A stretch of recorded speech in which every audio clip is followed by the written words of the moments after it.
कई माताएं ऐसी बैठी हुई हैं पंडाल में भी और टीवी के सामने जो माताएं आस्था चैनल पर कथा सुन रही हैं, फेसबुक यूट्यूब पर जो कथा सुन रही हैं, उसमें भी कई माताएं कई भाई लोग ऐसे बैठे होंगे जो मंदिर जाते हैं और मंदिर में जाने का नियम बनाते हैं और 1 महीना 1.5 महीना 2 महीना 3 महीना मंदिर जाते हैं, 4 महीना मंदिर जाते हैं और मंदिर में जाने का नियम बनाने के बाद में जब उनका कार्य नहीं होता तो वो मंदिर जाना छोड़ देते।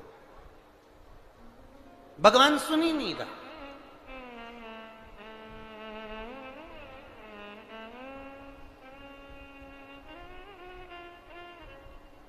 कई लोग पत्र भी लिखते हैं, ऐसा नहीं कि पत्र नहीं लिखते, कई लोग पत्र में लिखते हैं, गुरुजी हम 4 महीने से मंदिर जा रहे थे, गुरुजी हम 3 महीने से मंदिर जा रहे हैं, हम 5 महीने से मंदिर जा रहे हैं, भगवान तो हमारी सुन ही नहीं रहा। भगवान से हमारा कौन सी दुश्मनी है जो भगवान ने सारा दुख हमको दे दिया, भगवान हमारी सुन ही नहीं रहा।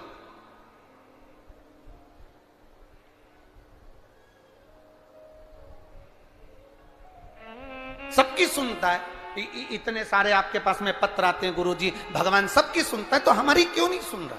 हम भी तो मंदिर जा रहे हैं, हम भी तो भगवान को जल चढ़ा रहे हैं, हम भी तो भगवान के मंदिर में झाड़ू लगा रहे हैं, हम भी तो भगवान के मंदिर में पोछा लगा रहे हैं, हम भी तो भगवान का श्रृंगार कर रहे हैं, फिर भगवान हमारी सुनता क्यों नहीं है।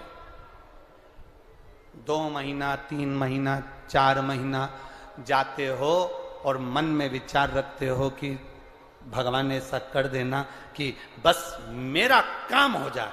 भगवान भी मन में सोचते हैं तो चिंता मत कर, तेरे यहाँ किसी की दुकान हो तो उस दुकान को एक बार देखना। एक दुकान में सेठ जी बैठा रहता है, उसको घर पर 5 लाख रुपए पहुंचाना। समझना जरा बहुत अच्छे से, सेठ जी दुकान पर ऑफिस में और उसको 5 लाख रुपए अपने घर पर भेजना है।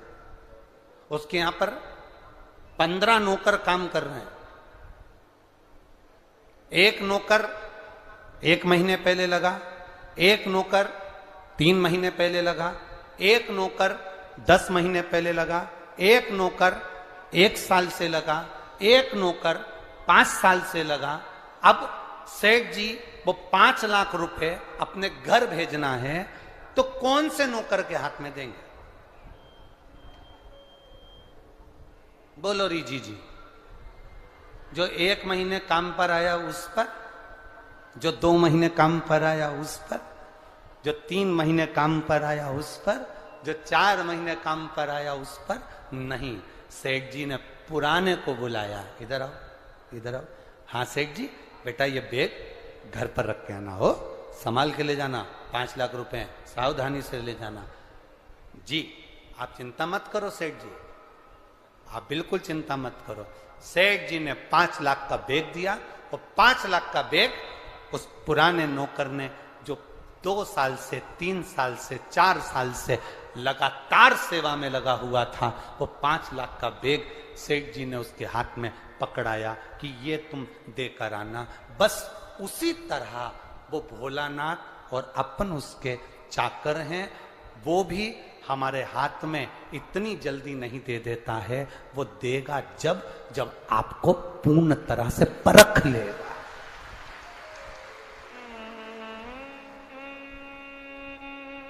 आपको पूर्ण तरह से जब वो परखेगा तब वो देगा। और आप क्या करते हो?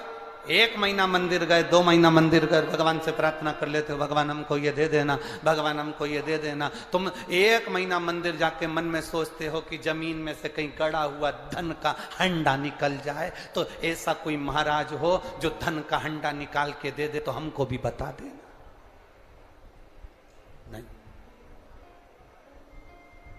अपने कर्म को करो, अपनी मेहनत को करो, अपने परिश्रम को करो। और जितना जितना तुम कर्म करोगे, जितनी जितनी तुम मेहनत करोगे, जितना जितना तुम परिश्रम करोगे और भगवान के प्रति जितना जितना तुम्हारी दृढ़ता, जितना जितना तुम्हारा विश्वास बढ़ता चले जाएगा, जितना विश्वास बढ़ेगा तुम उतने भगवान के नजदीक आते चले जाओगे। फिर तुम्हारा दुख तुम्हारा नहीं रहेगा, फिर तुम्हारा दुख बाबा देव अधिदेव महादेव का खुद का हो जाएगा, क्योंकि तुम्हें दुखी नहीं देख सकते, वो तुम्हें दुखी नहीं देख सकते।